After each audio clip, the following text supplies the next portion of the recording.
esto de lo que estamos hablando en el primer capítulo, ¿por qué tenemos necesidad de plantearlo como una lucha interna? ¿Por qué tiene que ser una lucha interna? Si esto es la lucha real del día a día de todos nosotros. Es una lucha material, es una lucha física también. No tiene que extrapolarse a un símbolo de una lucha interior entre nuestra parte positiva y nuestra parte negativa. ¿Por qué tenemos que forzar esa interpretación? Es una lucha real, es una batalla real. Yo lo he Además, sentido así. De hecho, hoy la tenía, ¿eh?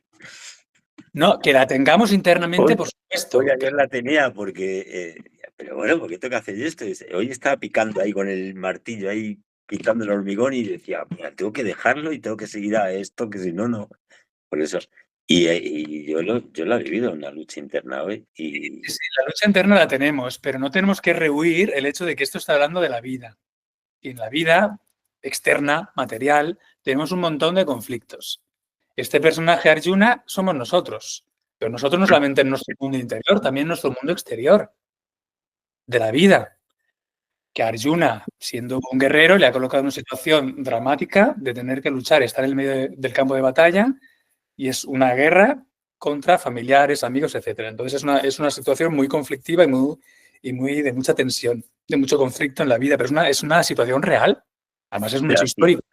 perdona, David, al final el Bhagavad Gita, o sea, lo que, vamos, por lo menos lo que entiendo, que al final la lucha con los familiares son sus propios deseos, ¿no? Son sus deseos, sus pasiones, sus... Eso es como él lo interpreta, eso es como él lo siente, pero por eso te digo, olvídate de eso, es como él lo va a interpretar, a sentir la realidad externa, material que le está sucediendo. Arjuna es una persona material, que le pasa una situación real, material, que es una guerra, ¿vale? Pero parte de ahí, de que es un acontecimiento de la vida material de una persona. Y que Arjuna somos todos nosotros, en los cuales en nuestra vida llega un momento de conflicto en los cuales no sabemos qué hacer, ¿vale? Y tenemos dudas. Entonces, si vamos un poco así haciendo un resumen rápido del capítulo. Primero, este Sanjaya le está explicando, porque tiene este poder de ver lo que sucede lejos, a Dhritarashtra, que es el padre ciego, y por eso se lo tiene que explicar, porque aquel no ve, de los Kauravas, que representan el bando de los malos en esta guerra, lo que está sucediendo. Entonces, por una parte, por parte de los... O sea, este primer capítulo es todo psicológico, de un hecho real, un hecho material externo, como lo interpretamos. Por una parte, los Kauravas tienen un ejército superior. Es una guerra y tiene un ejército superior. Y sin embargo, el líder de los Kauravas tiene miedo. Él mismo reconoce nuestro ejército es ilimitado, somos más, el de ellos es limitado. Por mucho que tienen grandes guerreros, pero es limitado. O sea, el primer punto. ¿Por qué? Los Kauravas, el bando malo de la historia, de la batalla esta, que sí, representan a las actitudes pues, del egoísmo, sí. Pero en un acontecimiento de la vida material. Entonces, ¿por qué siendo más poderosos, 100 contra los otros, 100 hijos de... O sea, tienen muchas más soldados y armas? ¿Por qué tienen miedo? Porque tienen un ejército mucho más poderoso y aún así los Kauravas muestran su miedo. Entonces eso ya nos quiere decir una cosa, imaginar, pues eso, un ejército muy poderoso, una acción, alguien que tiene recursos y poder para ejercer su poder sobre otras personas, en este caso en la guerra, pero aún así no está bien, no está satisfecho, tiene miedo, está inseguro. Pues que la guerra en principio no debería de ganar, porque es muy superior. Eso ya es la primera parte. ¿Por qué entonces los Kauravas siendo superiores?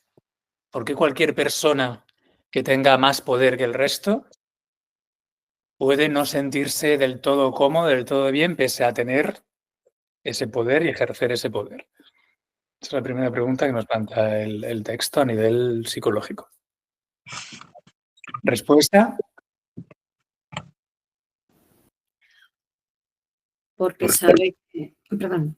Sí. No, Eva. Dime. Porque saben que no están haciendo bien y porque todas esas ideas, virtudes o aparentes fortalezas no son coherentes unas con otras, no están unidas. No están, en este contexto en concreto, como que no están acompañadas o, no sé, no me sale ahora la palabra, pero como bendecidas por Dios, o sea, como que no están apoyadas. Mientras que los pandavas, a pesar de ser menos, como son las cualidades correctas, están cohesionadas, entonces tienen más fuerza porque no hay duda. Claro, en los otros, aunque son 100, entre ellos hay duda, discrepan, entonces hay incluso esa contradicción desde el ego, esa duda, no hay fuerza, no hay coherencia. Cuando uno sabe que está haciendo algo correcto, tiene más fuerza, tiene más motivación. Podríamos decir que Dios está de su lado en este contexto, ¿no? Krishna. Fernando, ¿qué ibas a decir? Iba a decir más o menos lo mismo. De hecho, lo he dicho antes. Lo que pasa que yo me expreso muy mal. Sí, es la unión. La unión y que son fuerzas negativas, oscuras, que basadas en el sentido, en el apego corporal y en el ego. Entonces no puede ir bien nunca. Eso es. No puede ir bien nunca. No están cohesionadas, lo que ha dicho Eva, sí. Eso es. Entonces es lo que nos tiene que decir en nuestra vida cotidiana con las otras personas y con nosotros mismos, que el tener el poder económico, el poder de una posición social, etcétera, o respecto a otras personas, hijos, nietos, etcétera, aunque no... El tener poder. Si no hacemos bien las cosas, si hay ruptura, hay desarmonización, hay desestructuración en nosotros mismos, en nuestro propio sistema, en nuestra mente-corazón. Por tanto, aunque seamos poderosos y podamos imponer nuestra voluntad porque tenemos más dinero, más rol social, etcétera, en nuestro interior, en nuestra mente-corazón, en nuestra alma, estaremos rotos. Estaremos descohesionados. Por tanto, no lo reconoceremos al final, a lo mejor nunca, pero en nuestro interior estamos mal. Por mucho que seamos ricos y poderosos. Y así nos vamos a morir. En el lecho de muerte con nosotros mismos sabremos que no lo hemos hecho bien y nos sentiremos mal y frustrados. Eso significa que no lo hagamos nosotros. Si alguno de nosotros está en algún momento en una posición de dominio, que eso no es el objetivo, sino que el objetivo es estar cohesionado, armonizado internamente. Y, por tanto, no envidiar a otras personas que pudieran estar en esa situación, ni odiarlos tampoco, porque ellos están realmente rotos por dentro. Entonces, no estamos rotos por dentro cuando estamos cohesionados, cuando sentimos, pensamos, decimos, hacemos de forma cohesionada, armonizada. Estamos satisfechos. Lo que decimos, lo que hacemos, lo que pensamos, lo que sentimos, todo ello fluye en la misma cohesión. Y fluye en la misma cohesión y estamos elevando nuestra conciencia hacia de lo más material, de lo más animal, lo más instintivo, lo más material, lo más humano y lo más próximo a lo divino. Y eso es lo que simboliza que Krishna efectivamente está del lado de los Pandavas, de Arjuna. Entonces, eso es lo primero, el primer punto que nos dice. Segundo punto interesante, el primer capítulo es solamente psicología, no tiene nada más, es solamente psicología, pero es interesante en cuanto a eso. Segundo punto, y el contexto histórico de la guerra física y todo lo que implica.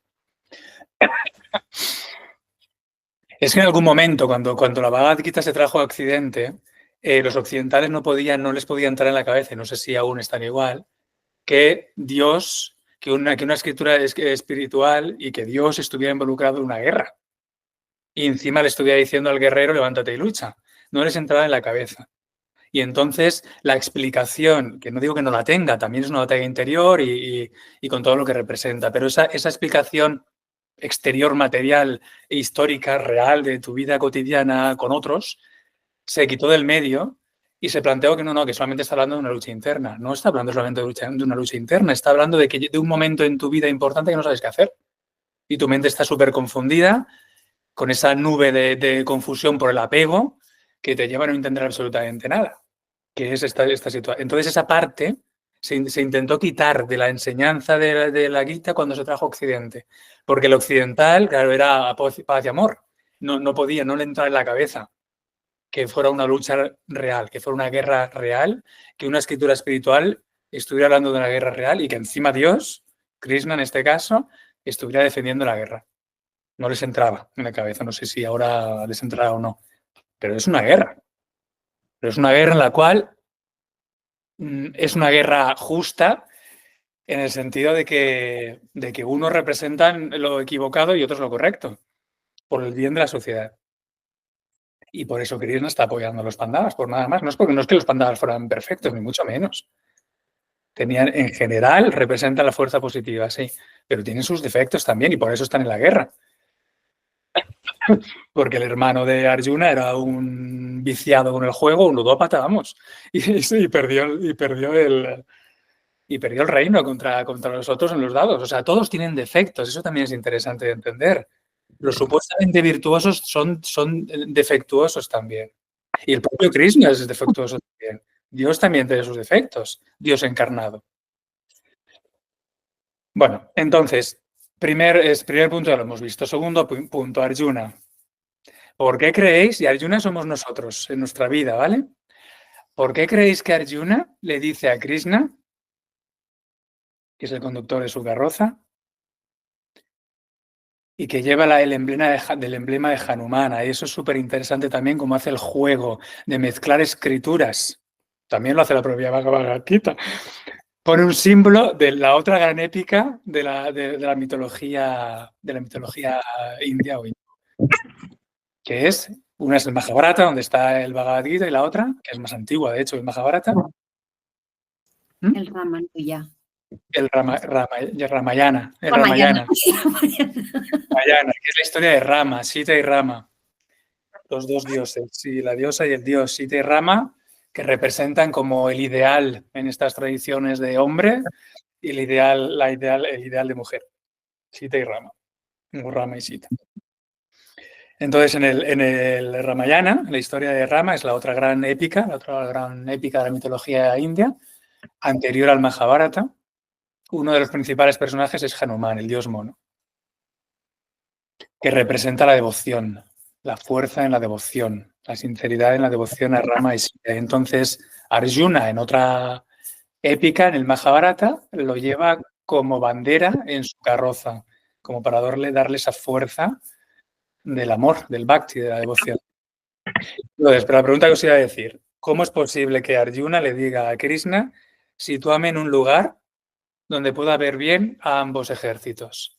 ¿Qué creéis que le lleva a decir eso? Y ahí empieza todo el drama. ¿Realmente él no sabe con quién va a luchar? Si está en medio de la guerra y sabía contra quién iba a luchar, lo había intentado impedir, por eso es una guerra justa, porque él representa y sus hermanos representan las fuerzas positivas para el bien del pueblo, de la sociedad, de la armonización social, y los otros las negativas, porque habían intentado por todos los medios la negociación para evitar la guerra, porque la guerra efectivamente es mala y hay que intentar evitarla, pero aún así aquellos no estaban dispuestos a darles, los Kauravas no estaban dispuestos a darles a los Pandavas ni la tierra que cabía en una uña. O sea, tenía una obsesión tal el líder de los Kauravas. ¿Cómo se llama el líder de los Kauravas? No se te oye. Duryodhana. Duryodhana y una obsesión tal con Arjuna y sus hermanos que él es también inteligente. Es también inteligente, Duryodhana. Pero la obsesión le ciega. La obsesión, la envidia a los Pandavas le ciega. Porque cuando el Mahabharata al final lo van a matar y muere. Pues una persona que va a verle al lecho cuando le está muriendo, a Duryodhana, le dice, ¿pero por qué has hecho esto? Si sabías que esto iba a pasar. ¿Por qué no has aceptado una negociación? Si ellos con que le hubieras dado la mitad pobre del reino, ellos estaban contentos. Y él dice, Duryodhana muriéndose en la guerra, después de la guerra, dice, yo ya sabía que esto iba a pasar. Pese a que yo tenía el ejército más poderoso, sabía que esto iba a pasar. ¿Por qué? Porque no estábamos defendiendo lo justo y lo correcto. Y sabía que íbamos a perder. Pero no estaba dispuesto a darles a los Pandavas ni la tierra que me cabe en una uña. Lo que nos muestra la cerrazón de la mente cuando se nubla por el odio. Él lo sabía que iba a morir. Sabía que su lucha no era correcta porque era inteligente. Pero aún así no podía ceder, no podía negociar. Entonces pregunta, ¿por qué Arjuna le dice a Krishna, colócame en un lugar donde les pueda ver? Si sabe contra quién va a luchar. O sea, ¿qué le mueve a decirle, ponme ahí cerca, los quiero ver de frente? Aquellos a los que voy a tener que matar, que son mis maestros y mis familiares. Si ya lo sabe. Entonces, imaginaros en esa situación. O sea, ¿qué puede pasar por tu mente cuando en una situación que sabes que no te apetece hacer, que es triste, que es fuerte, pero que en realidad lo tienes que hacer porque es lo correcto, etcétera, pero no te apetece porque es muy dolorosa la situación, pero sabes que lo tienes que hacer y aún así le dices al otro, ponme enfrente, los quiero ver. Pues el apego. Eso es lo que va a manifestar después. Pero antes, o sea, si tú sabes que tienes que hacer algo, sabes que no te gusta, sabes que tienes que luchar en este caso contra estas personas y no quieres porque les quieres y le dices al otro, ponme enfrente de ellos, que los quiero ver mejor. O sea, ¿qué nos mueve a eso?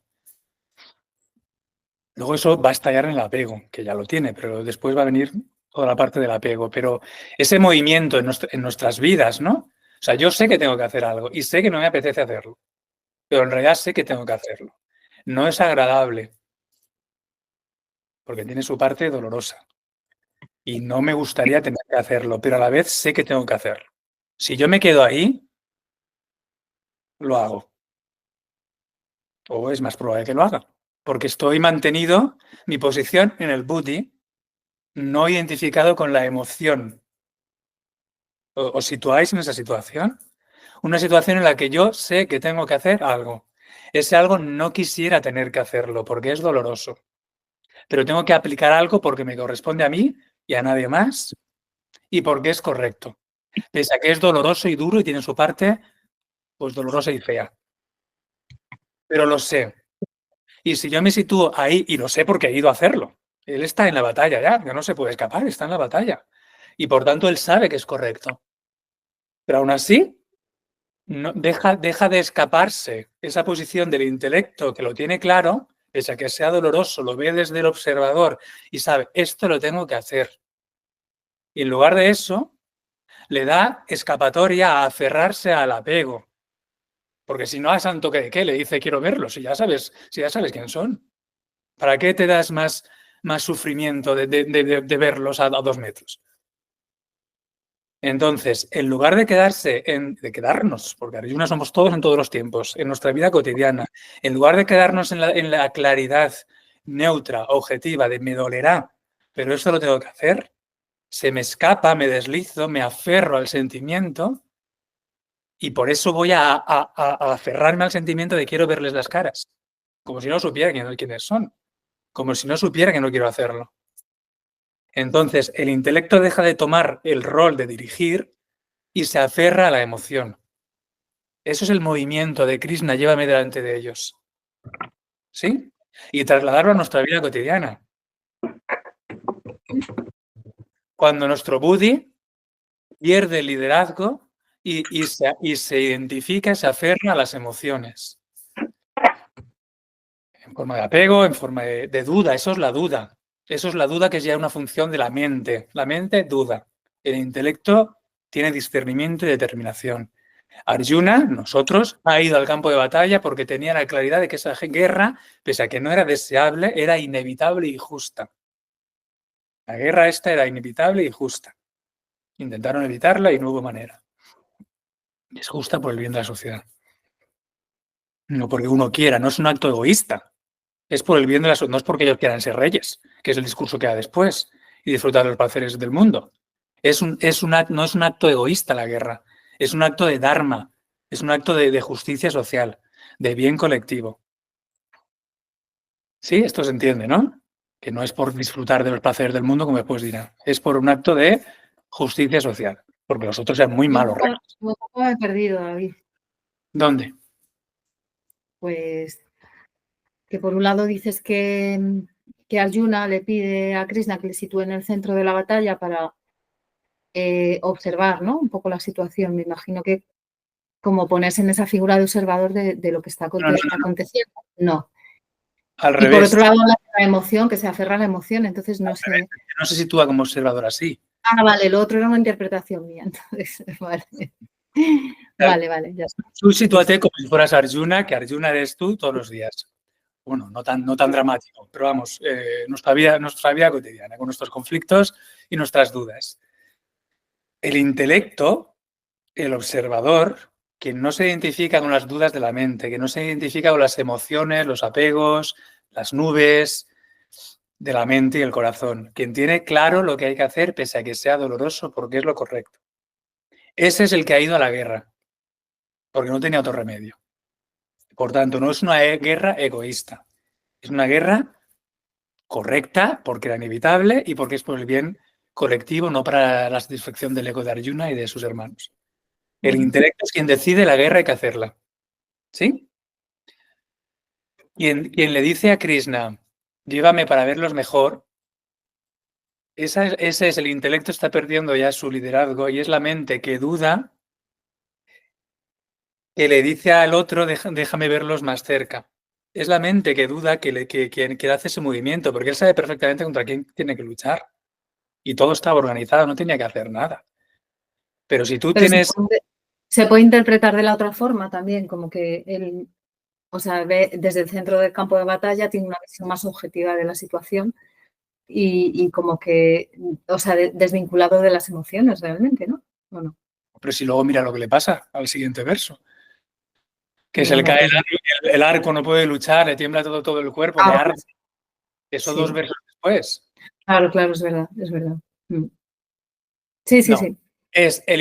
El intelecto lo tiene claro, pero cuando tienes que hacerlo, claro, como no quieres hacerlo en realidad, como te gustaría no tener que hacerlo, tienes dudas, tienes dolor y sufrimiento. Y entonces ahí tienes que reafirmarte en tu intelecto y en tu neutralidad, ecuanimidad, objetividad, es decir, no aferrarte a las emociones, por mucho que a veces nos gusta aferrarnos a las emociones y si no pensamos que somos fríos, no, es que estamos siendo objetivos claros y neutros y ecuánimes y no estamos dejándonos llevar por la nube de la duda y de las emociones oscuras sin luz. Entonces, el intelecto de Arjuna sabía que tenía que estar en la guerra y por eso está en la guerra. Pero cuando tienen que empezar la guerra, cuando tienen que empezar a actuar, duda. Y la expresión de la duda es, llévame un poco para verlos, cuando sabe perfectamente contra quién va a luchar.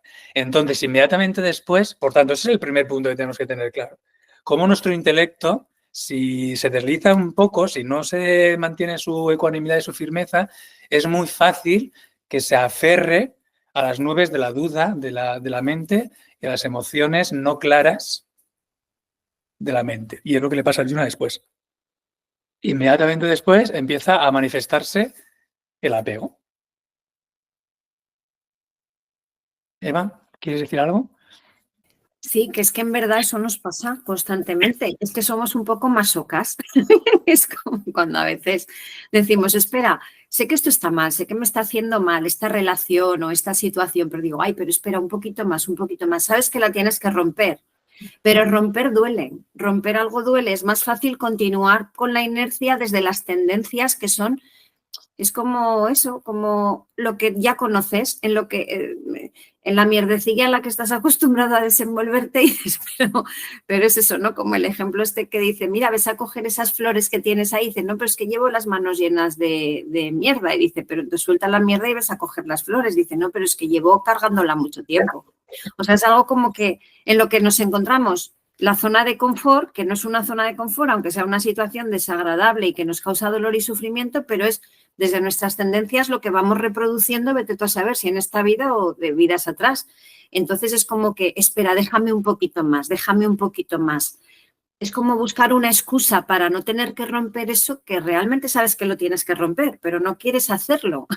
Es como... Bueno, y bueno, son emociones. Hay apego, hay vínculos, hay... Pero sí, efectivamente, si sabes que esos apegos, esos vínculos, esas dinámicas son negativas, pues hay que acabar con eso. Y esa decisión la toma el intelecto, pero ese desliz del intelecto que se pierde y se aferra a la confusión, pues es humano. Y es lo que le está pasando a Arjuna. Pero otra cosa más, el bandido este de Krishna, ¿dónde le coloca? ¿Dónde le coloca? No le coloca, lo coloca en un lugar... Bien delante de sus familiares, maestros, primos, o sea, de los bien conocidos, a los que más... enfrente de sus seres más queridos, ¿no? Sí. Como para, tú que estás deseando esto, pues toma esto. Pero luego no me digas que es que Dios es malo. Tú estás deseando esto, pues tienes esto.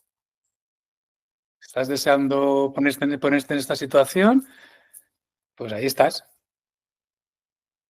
O sea, Dios es un mandado. Krishna es un mandado. Es que es el conductor de la carroza. No es quien va ahí a todo lujo. Es el conductor de la carroza. ¿Tú qué quieres? ¿Que vaya ahí? Pues voy ahí. ¿Y ahí qué pasa cuando va ahí? Pues inevitablemente lo que tiene que pasar. Que estalla el apego en toda su drama y en toda su emoción.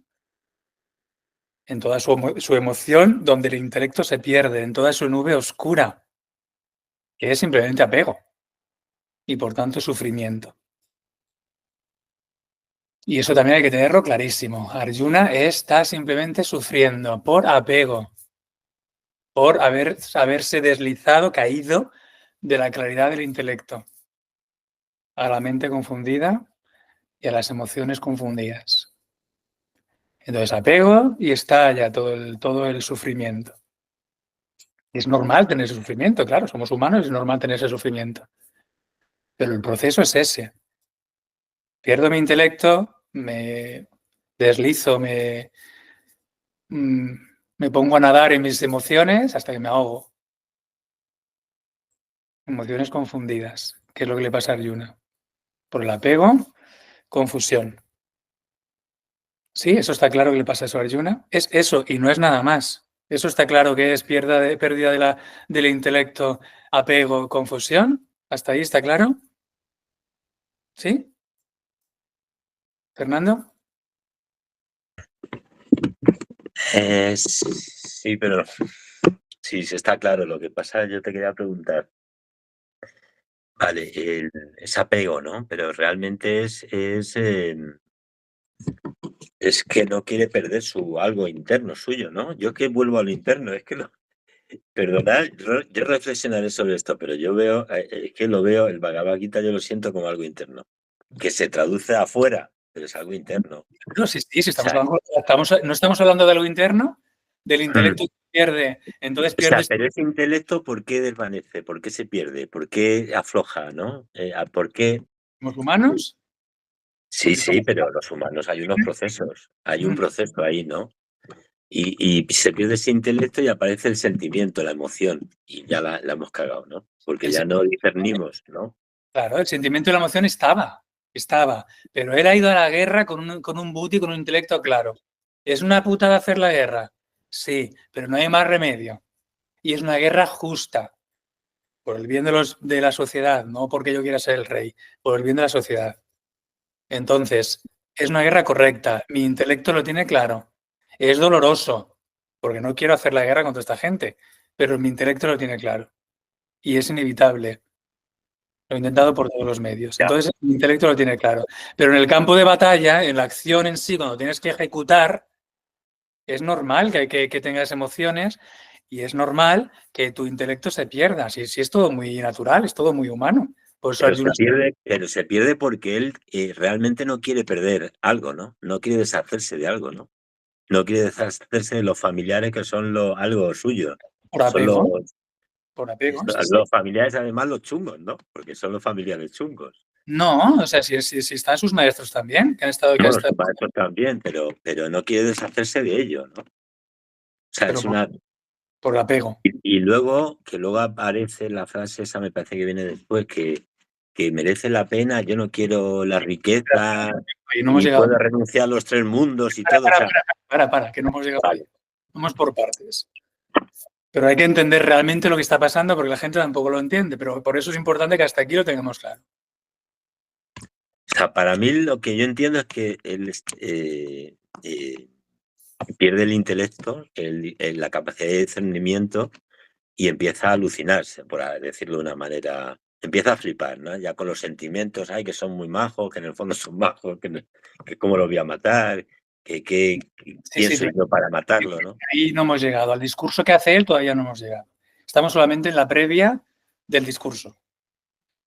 Para entender, al margen de lo que diga después, que ahora lo veremos. Pero el momento ese del intelecto que te lleva y luego cuando tienes que hacer por las emociones, te deslizas y te identificas unas emociones y entonces te pierdes por apego y por dando confusión, hasta ahí lo tenemos que tener claro.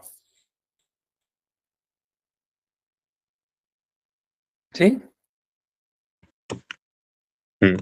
Yo tengo claro que es porque no quieres, o sea, son apegos a deseos materiales, Es porque no quiere matar. Porque no quiere matar a sus seres queridos. Si es un apego muy normal. Le puedes dar otra simbolismo que quieras, pero es también eso. Es que no quiere matar a sus seres queridos que están ahí delante de él para matar o ser matados por él o matarle a él. ¿Sí? Bueno, evidentemente todo eso tiene su... Yo creo que es simbólico, no es... claro, nadie quiere matar a sus seres queridos, nadie quiere matar a sus familiares, ¿no? Pero es simbólico, ¿no? ¿O no es simbólico? No es simbólico, esto es real. No, es que realmente son los conflictos que tenemos que afrontar día a día, en un conflicto con tu hijo, con tu pareja, con compañeros de trabajo, con el constructor de la casa. O sea, son conflictos constantes que tenemos que ir resolviendo.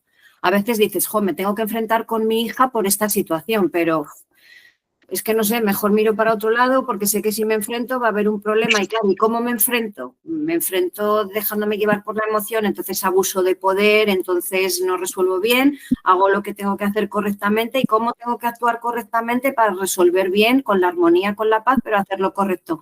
En realidad es eso, es resolución de conflictos en nuestras relaciones y en nuestras situaciones habituales. Compañeros. Y lo más sencillo es dejarse guiar por las emociones. Eso es lo más sencillo. O sea, no me apetece hacer esto, me duele, pues no lo hago. Eso es lo más cómodo, pero no es lo correcto. Porque es no afrontar, lidiar con la situación de la mejor manera posible. Es la parte más cómoda de no trascender, de no solucionar.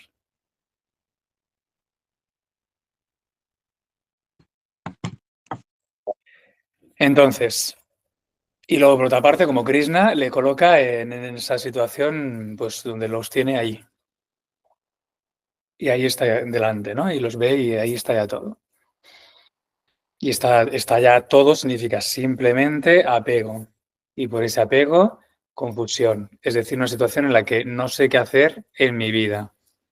Porque yo tenía claro que era así, pero la emoción me puede.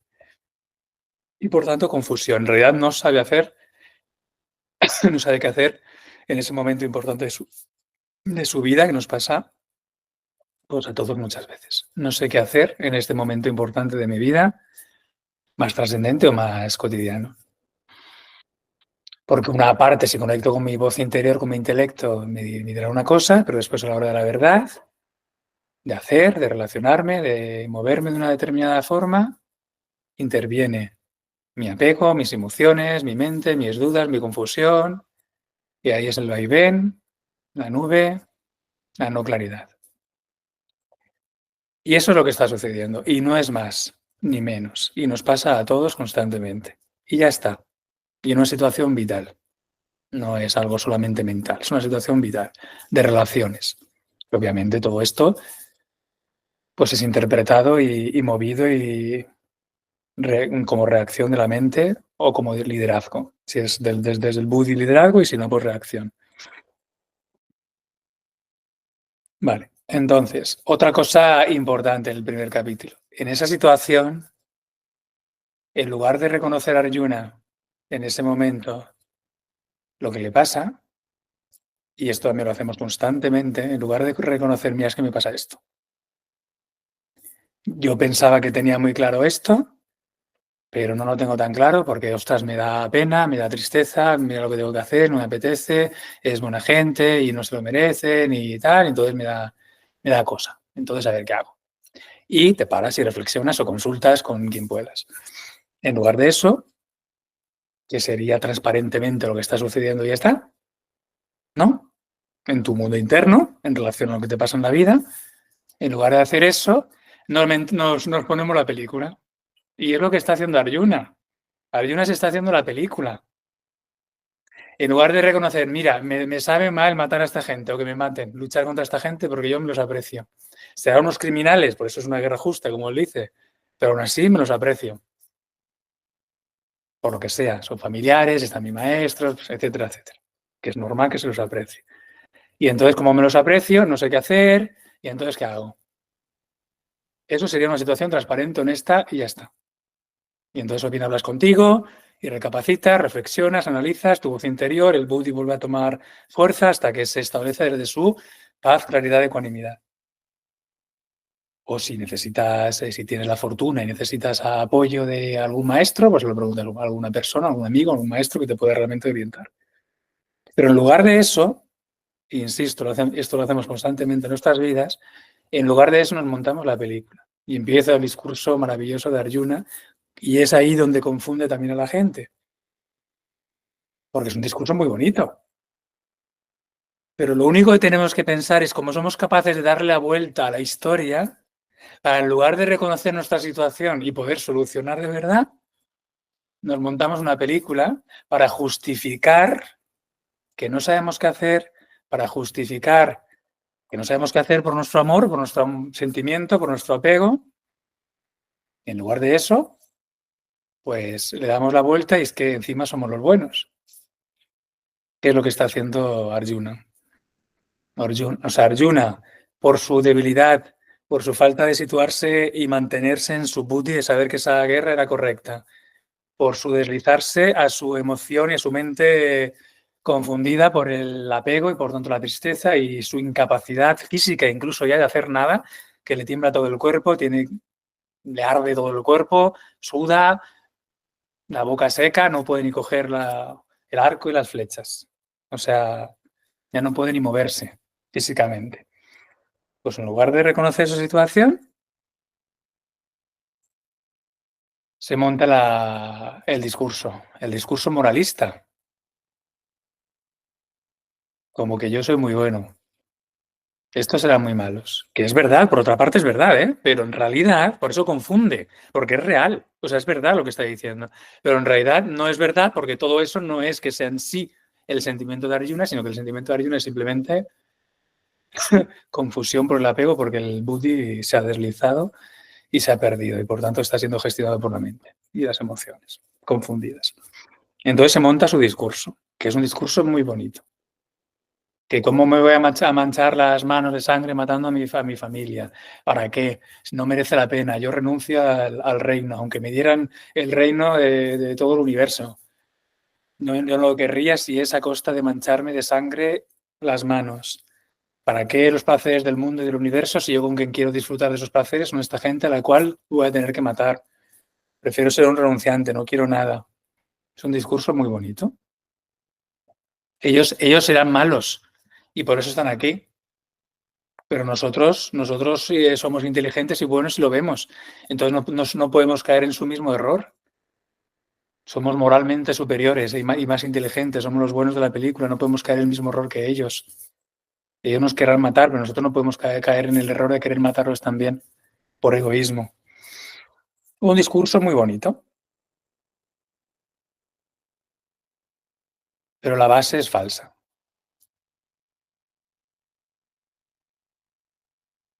Y por eso Krishna en el segundo capítulo va a decir que tú de qué vas. Resumiendo, le va a decir tú de qué vas. Les podrás engañar a otros, pero a mí no. Bajo palabras bonitas, sabias, estás hablando desde la ignorancia.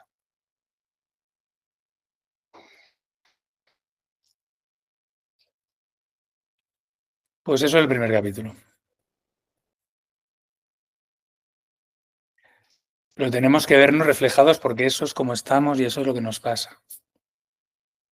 Cuando el intelecto ya pierde su lugar, no observamos las situaciones, tanto externamente como internamente. No te estoy diciendo que no sea internamente, pero también es externamente.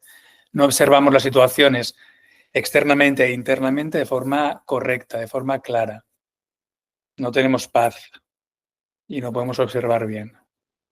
Nuestro intelecto pierde su rol de liderazgo y entonces caemos en la nube de las emociones, de las ideas, de la mente-corazón, de las dudas, de las emociones confundidas. Y ya no sabemos qué hacer.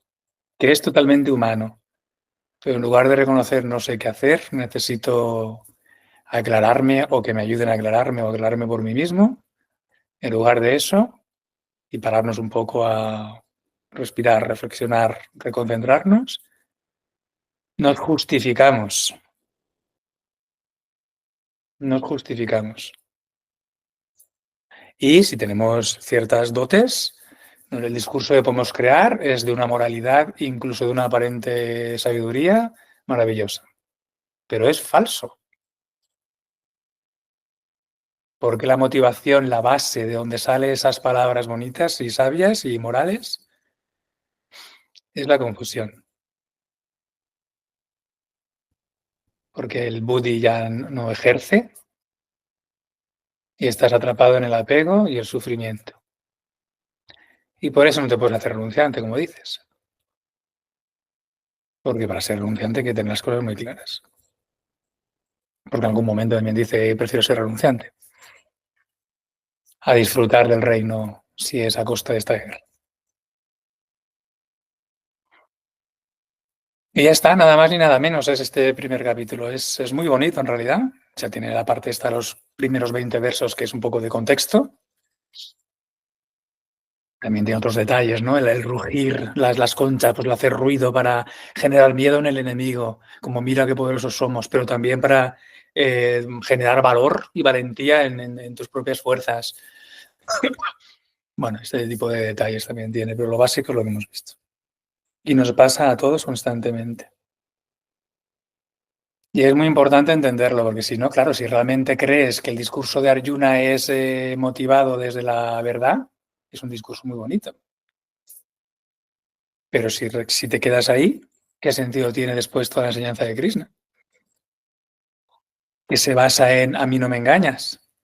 Bajo esas palabras bonitas no hay más que ignorancia, en tu caso.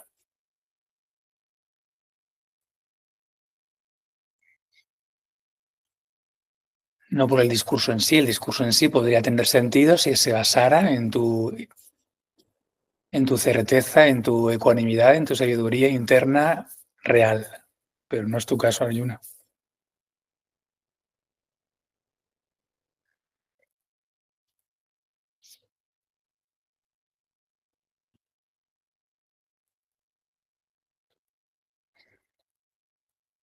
Como si decimos aquí con el lenguaje nuestro de la Advaita Vedanta, que todo es el ser y por tanto, ¿qué más da?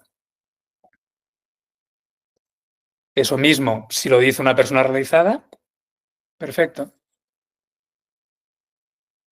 Eso mismo, lo mismo, ¿eh? Si lo dice una persona no realizada, es lo que está haciendo Arjuna. Excusarse, taparse, montarse la película para seguir su ego y su ignorancia y sus apegos y sus miedos y su confusión con un discurso de sabiduría. Pero en la realidad es todo mentira. La misma frase.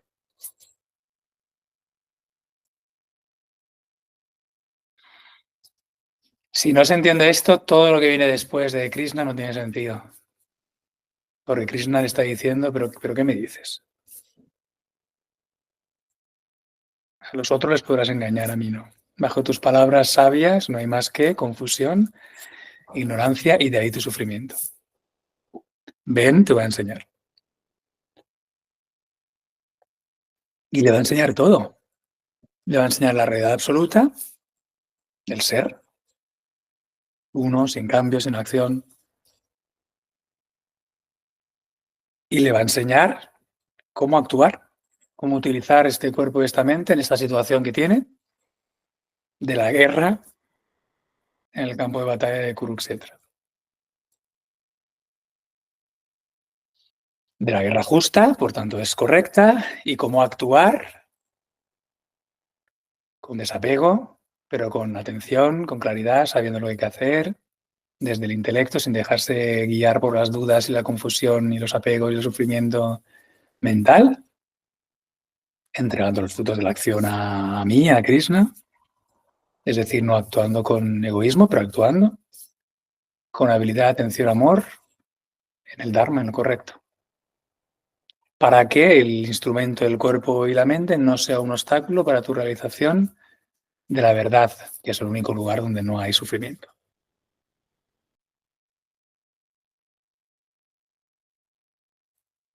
En la acción hay sufrimiento, claro que hay sufrimiento. La vida está llena de las tres gunas, no es 100% nada. Hay sufrimiento, claro que hay sufrimiento. Hay que entenderlo, hay que aceptarlo, son las tres gunas que tiene su parte de raya, su parte de tamas, su parte de acción, de apego, de sufrimiento y su parte de paz y de claridad. Hay que aceptarlo y trascenderlo, conociendo la realidad suprema de todo ello. Y en el mundo de la causa y el efecto de diferenciación, aceptar las gunas y lidiar con las gunas. Desde el intelecto, que entiende con claridad y no se deja guiar por la confusión, los apegos, el no sé qué hacer, y que encima se monta su película, la mente, para justificarse. Eso es lo más grave. Eso es lo más grave. Y ahí estamos todos, ¿eh? Y eso lo hacemos todos constantemente. Porque es no aceptar tu situación, no afrontar realmente tu situación. En lugar de reconocer, hostia, no sé qué hacer. No sé que debería hacerlo, pero me duele. ¿Qué hago? No. Yo soy muy bueno, soy maravilloso, soy muy listo y soy muy bondadoso y prefiero renunciar. Justificaciones que nos impiden solucionar. Y eso lo tenemos que ver en nuestras vidas. Porque lo hacemos constantemente y esos son los obstáculos. Paquita.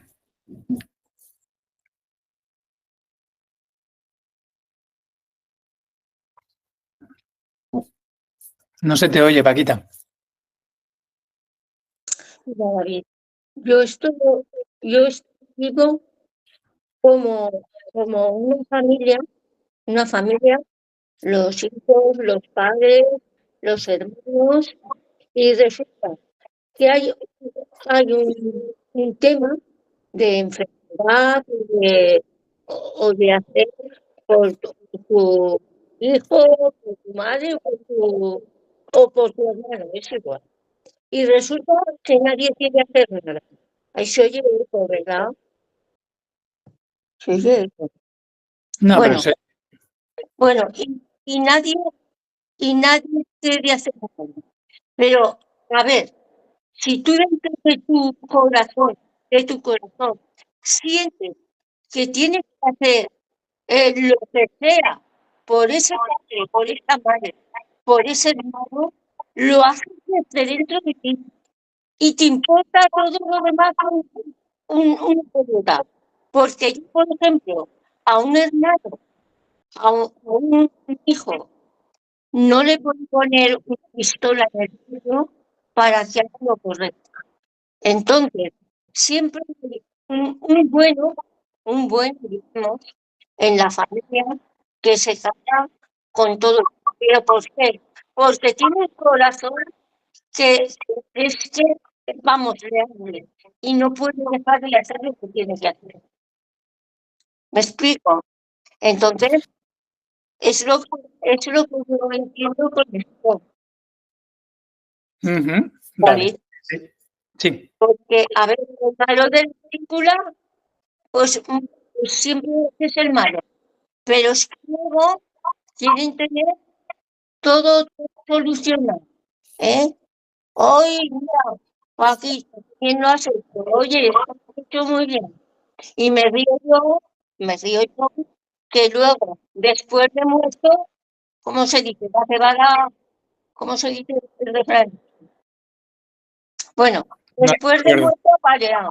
Porque, a ver, si no haces en tu vida lo que tienes que hacer, con ese corazón que te está pidiendo que lo tienes que hacer, no vas a ir con una flor al cementerio a decir, ay, pobre chico, mira que estoy muerto, mira feo. No, ¿me entiendes? No sé si es yo lo que quiero decir, va algo o no, Sí, sí, sí, claro que sí. pero yo Bueno, entonces el primer capítulo queda claro. Fernando. Es muy Sí, sencillo y muy humano. sí, Es muy sí, sencillo y lo muy que pasa humano. es que yo qué sé, no sé. Soy así. soy así. No, que lo tengo que ver. A ver si me puedo explicar. Eh, lo tengo que ver más internamente, o sea, no sé, es que son sensaciones raras que tengo ya. Cuando decía el otro día quiero ser hippie, es que estoy ya por decir, mira, soy hippie ya otra vez. Y paso de todo, porque no sé cómo decirte, vale, sí, es afuera, vale, sí, pero que nos justificamos, sí, claro que nos justificamos, pero yo en mi cerebro, en mi parte cognitiva, tengo que entender de dónde viene esa justificación. No sé si me explico. O sea, pues claro que nos justificamos y nos contamos películas y hay veces que hay que actuar. Yo con lo de la obra, pues tendría que haber actuado, pero hay veces que te la tienes que tragar porque es que si no, no acabas. O sea, pero bueno, tienes que ser consciente de esas cosas. Yo estoy viviendo un proceso ahí que trato de aprender. Pero Y ¿de dónde crees que viene todo esto? Efectivamente, pues viene de ti. claro, Viene- pero viene de dentro. Hay cosas dentro ahí por ejemplo, yo estaba leyendo hoy, que voy a leer, te prometo que voy a leer los apuntes, vamos, eso es ya tarea que tengo. Estaba leyendo, pues al final de dónde vienen esas cosas, pues que muchas veces las dudas espirituales a mí me están asaltando últimamente. Y bueno, vamos a ver, llevamos año y medio ya y estoy repasando esto y todavía digo, y yo últimamente aprovecho, lo digo, me ha agobiado un poco con las Upanishads, porque me salí un poco fuera del Gita y como estoy súper liado, me descontrolo un poco. Digo, pero bueno, ¿esto por dónde va? Conceptos y tal. Es que no tengo la cabeza ahora para conceptos, de Mm, verdad. Hay una parte, también la edad, un poco las experiencias, y es que, no sé, tengo que verlo, no sé cómo explicarme. Entonces tengo que entenderlo desde dentro, porque hay mm, una parte de mí, hay una parte de mi intelecto raro, complicado, que lo externo ya no me dice nada. O sea, en lo externo puedo estar como el ratón que está en la rueda ahí dando vueltas, que no voy a aprender. Como no aprenda algo de dentro, no voy a, no voy a parar de dar vueltas en la rueda. mm. Me van a seguir pasando en el mundo exterior las mismas cosas. De hecho, me están pasando. Y por ejemplo, las tonterías de conducir. Joder, no sé qué. Tal. Y dices, pero, ¿qué haces? Ya me veo y digo, pero, ¿qué haces? ¿Qué tontería estás haciendo, no? O me pico a lo mejor, ¿eh? Y tengo que verlo internamente, no sé, es una necesidad que tengo, no sé si me... Pues estamos hablando todo el rato de lo internamente, pero de lo internamente, efectivamente, para saber utilizarlo también externamente. Pero por supuesto, todo viene de lo interno, de lo que ya tienes como impresiones mentales y de lo que haces con tu mente-corazón para Intenciones mentales, los ascaras, o sea, ahí está el tema un jugar poco tu rueda o no. de habéis hablado a veces, no sé si veníais de los cursos de la Bhakti Vedanta, del karma anterior de otras vidas y eso. O sea, hay un montón de impresiones mentales que somos esclavos de esas impresiones mentales, pero esclavos, ¿qué dices? Lo único que me consuela es que por lo menos lo veo. No quiere decir que lo evite, pero por lo menos dices, hostia, te das cuenta y dices, pero que si va haciendo lo mismo ya con 65 años, ¿esto cuándo va a acabar? O sea, tengo que llevarlo dentro, David, porque Por supuesto, sí, que hay que llevarlo dentro, sí, sí, sí. para mí es una batalla interna. Lo externo es el reflejo para mí de lo interno. Porque es que si no, me van a pasar las mismas cosas siempre, me llevan pasando. Sí, sí, no, que es un Pero trabajo, está claro. Es un trabajo interno de ver lo que nos pasa, de ver nuestras tendencias, nuestras impresiones mentales, que vienen de nuestras vidas y de que vienen de la inercia de esta vida y que se puede cambiar si lo ves y entiendes que por ahí no vas bien y tomas la determinación de cambiar hábitos de comportamiento que son el reflejo efectivamente de hábitos de pensamiento y de emoción. Y todo eso es el trabajo de tu intelecto que decide hacer este cambio de interpretación, de sentir, de hacia dónde quieres continuar. Y por tanto no vivir con la inercia de tus impresiones mentales anteriores. Si no tomas las riendas de tu intelecto claro, simplemente seguimos con la inercia de los hábitos que tenemos de otras vidas anteriores y que estamos alimentando en nuestra vida, por tanto no cambiamos nada.